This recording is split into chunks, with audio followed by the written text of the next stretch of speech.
Well, good evening, fight fans. I'm sitting here looking at this the zone fight card. Just finished watching Jake Paul knock out Ryan Bourland in the first round. They just finished the interviews.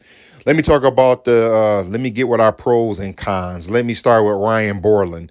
For a guy that I think they said that he works on an oil rig, so I guess he's a part-time boxer. He's 17-2. To be honest, I never heard of him.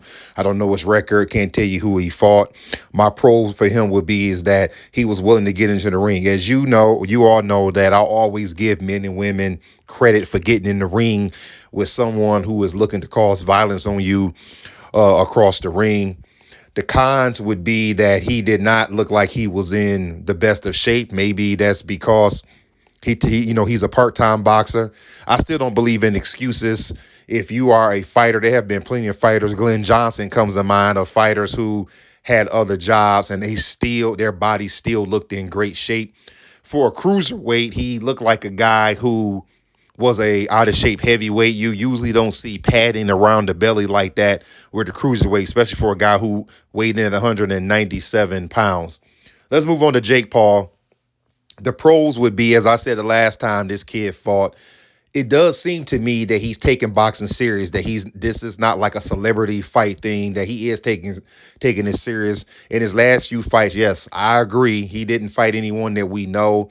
But I'm just talking about him. I believe that he's starting to look better. His foot movement is starting to look better. The way he places his feet is starting to look better. The fact that he's more patient and he's not just in there throwing punches, the way that he's timing his punches, he's using the jab more. And tonight, I love the body work, upstairs, downstairs. You take a lot out of a man when you go to his body. As for the cons, I can't give him any for this fight because the fight didn't last long enough. Let's talk about the fight.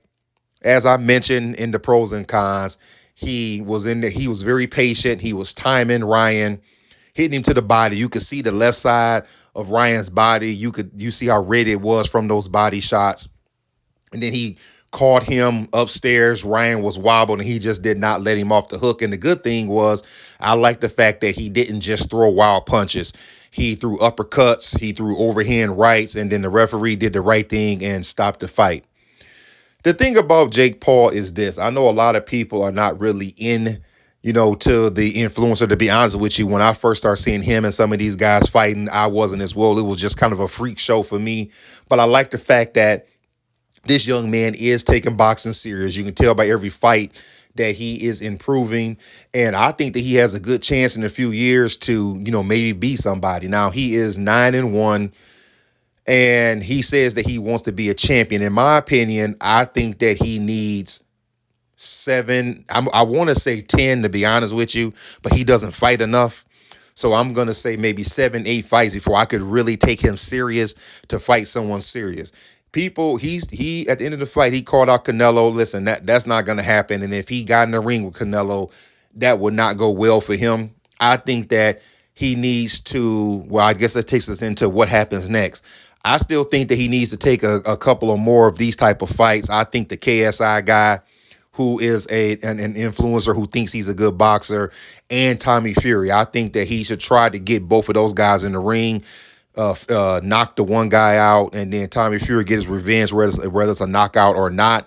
Then I think that he can start moving up, because I checked the rankings real quick, and right now he is ranked 110th, which is about where he should be. So the talk of him fighting Canelo or fighting anyone who's a top 10, top 15 cruiserweight, or even a light heavyweight coming up, I do not think that would be in his best interest.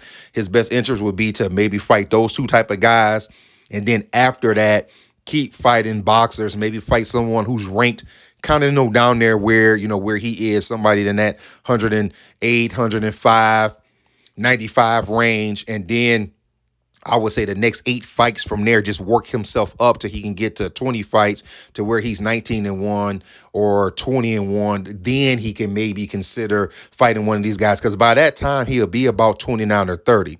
One more thing I will say about him is that he needs to have a quick turnaround. He beat this guy in under a round. It's March the 2nd.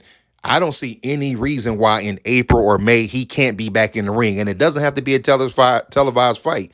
Just get in the ring with somebody to stay active.